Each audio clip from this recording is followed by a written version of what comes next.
تو خوش دلی اور رضامندی طلاق میں اور اعتاق میں شرط ہی نہیں ہے. کوئی بندہ بھی خوش ہو کر طلاق نہیں دیتا. تو اور اعتاق کے معاملے میں خوش ہو کر بھی دیا جاتا ہے اور خوش ہونا ضروری نہیں ہے. بغیر خوشی کے بھی اعتاق کفارے کے طور پر مسلمان کرتے ہیں، یا اس کے علاوہ بھی کسی مجبوری کے تحت اعتاق نافذ ہو جاتا ہے. اعتاق اور طلاق ایسے معاملات ہیں کہ جس میں دل کی راہ، دل کی رضا، دل کی نیت کا عمل دخل نہیں ہوتا.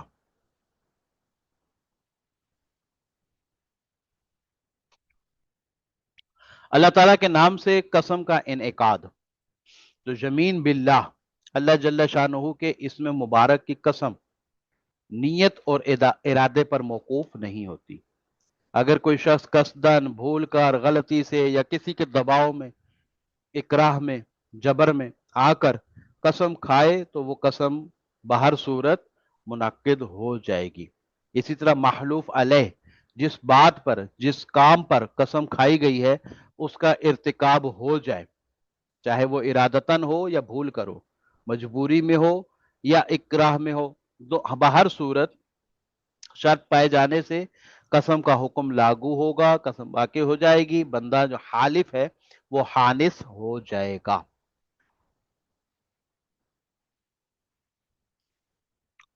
تخصیص عام، یعنی اگر کوئی شخص اپنی قسم میں عام کا لفظ استعمال کرتا ہے جو عموم پہ دلالت کرتا ہو، لیکن اس سے وہ خاص مراد لیتا ہے، کسی خاص فرد کو یا کسی خاص شہر کو مراد لیتا ہے، تو دیانتاً بھی اور قضاءً بھی اس کی اس نیت کا اعتبار کیا جائے گا. اب مظلوم اور ظالم کا فرق. تو اگر علامہ ابن نجیم رحمۃ اللہ تعالی علیہ کے مطابق فتویٰ اس پر ہے کہ اگر قسم کھانے والا مظلوم ہے تو اس کی نیت کا اعتبار ہوگا، اور اگر قسم کھانے والا ظالم ہے لیکن جو مستحلف ہے وہ مظلوم ہے تو پھر نیت جو ہے وہ مستحلف مظلوم کی ہوگی. بہر صورت مظلوم کی نیت کا اعتبار کیا جا رہا ہے، نہ کہ ظالم کی نیت کا اعتبار کیا جا رہا ہے. تو علامہ ابن نجیم کے مطابق فتویٰ اس بات پر ہے کہ اگر قسم کھانے والا مظلوم ہو تو پھر قسم کھانے والے کی نیت کا اعتبار کیا جائے گا، اور اگر قسم کھلانے والا مظلوم ہو تو پھر قسم کھلانے والے مظلوم کی نیت کا اعتبار کیا جائے گا. وجوب قصاص میں ارادہ، نیت کس طرح سے عمل دخل ہوتی ہے. اب دھار دار یا کاٹنے، کیونکہ ارادہ جو ہے وہ ایک دل کا ہے اور مخفی امر ہے، اس پر مطلع ہونا یہ ظاہر نہیں ہوتا. اولیاء کرام اگر مطلع ہو بھی جائیں تو اس پر حکم شرعی نہیں لگ پاتا. لیکن کچھ اعمال ایسے ہوتے ہیں، کچھ اثرات ایسے ہوتے ہیں، کچھ قرائن ایسے ہوتے ہیں کہ جو نیت کے قائم مقام ہو جاتے ہیں. جیسا کہ قتل عمد میں اگر دھار دار آلے سے، کاٹنے والے آلے سے، یا ایسے آلے سے جس کو عموماً قتل کے لیے استعمال کیا جاتا ہے، اگر ایسے آلے سے قتل کیا تو پھر اس آلے کے استعمال کو نیت کے قائم مقام قرار دیا جائے گا اور قصاص جو ہے وہ واجب ہوگا. اگر ایسے آلے سے مارا جو عموماً اعضاء کو نہیں چیرتا، اعضاء کو نہیں کاٹتا، جس سے عموماً قتل نہیں کیا جاتا، جیسے بڑا ڈنڈا ہو جائے، پتھر ہو جائے، تو ایسی صورتحال میں ارادہ پر دلالت کرنے کے لیے کوئی قرینہ، کوئی ضابطہ، کوئی آلہ موجود نہیں ہے. تو عدم ارادہ کی وجہ سے قصاص واجب نہیں ہوگا بلکہ دیت واجب ہو جائے گی.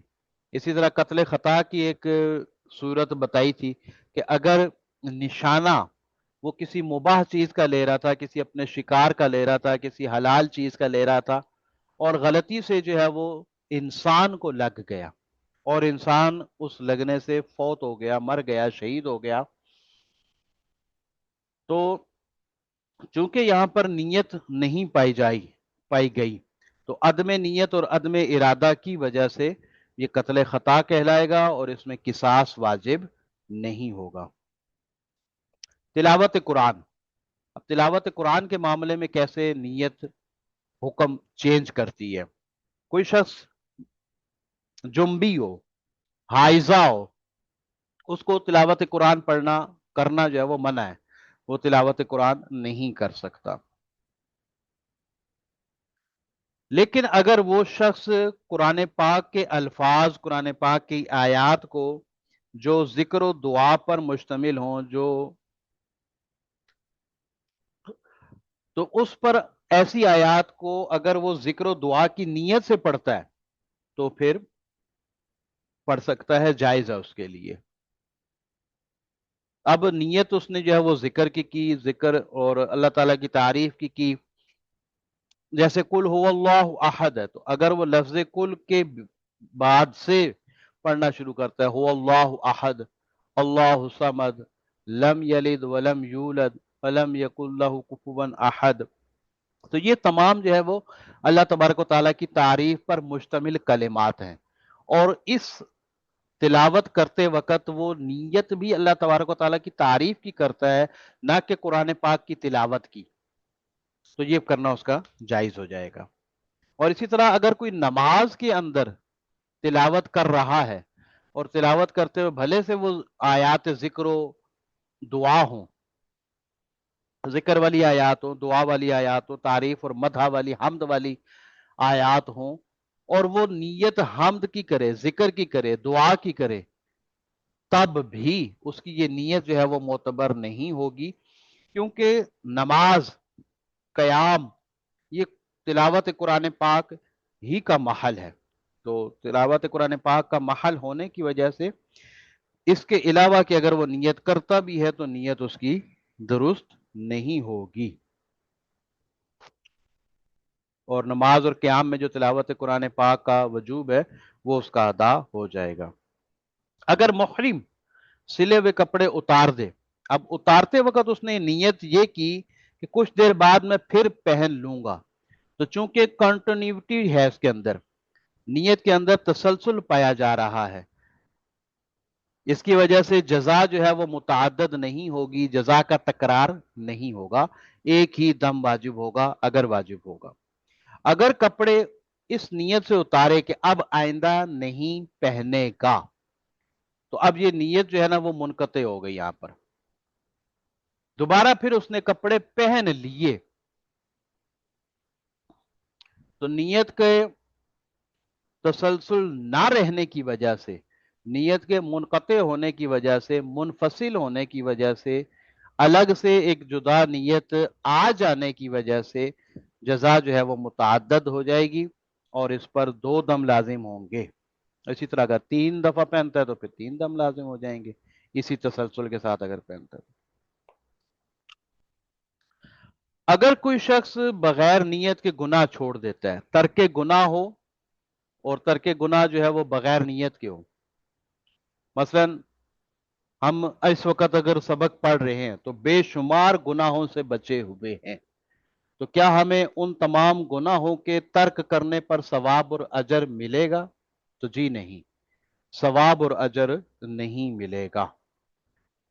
گناہ چھوڑنے کا جو مواخذہ ہونا تھا، گناہ کرنے کا جو مواخذہ ہونا تھا، گناہ چھوڑنے سے، ترک گناہ سے، اس مواخذے سے اور ذمہ داری سے براعت مل جائے گی. لیکن ترک گناہ پر ثواب تو وہ 3 شرائط کے ساتھ مشروط ہے. نمبر 1 تو یہ کہ نفس اس گناہ پر ابھار رہا ہو، برائی کرنے کی طرف مائل کر رہا ہو.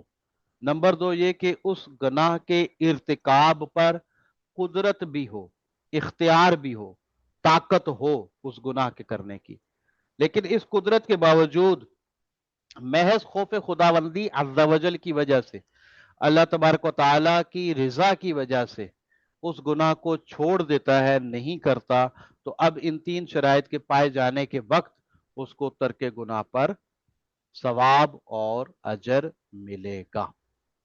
بارک اللہ فیکم. اب آپ کا کوئی سوال ہو تو وہ ضرور آپ ارشاد فرمائیں. آج آپ کا کوسچن ڈے ہے.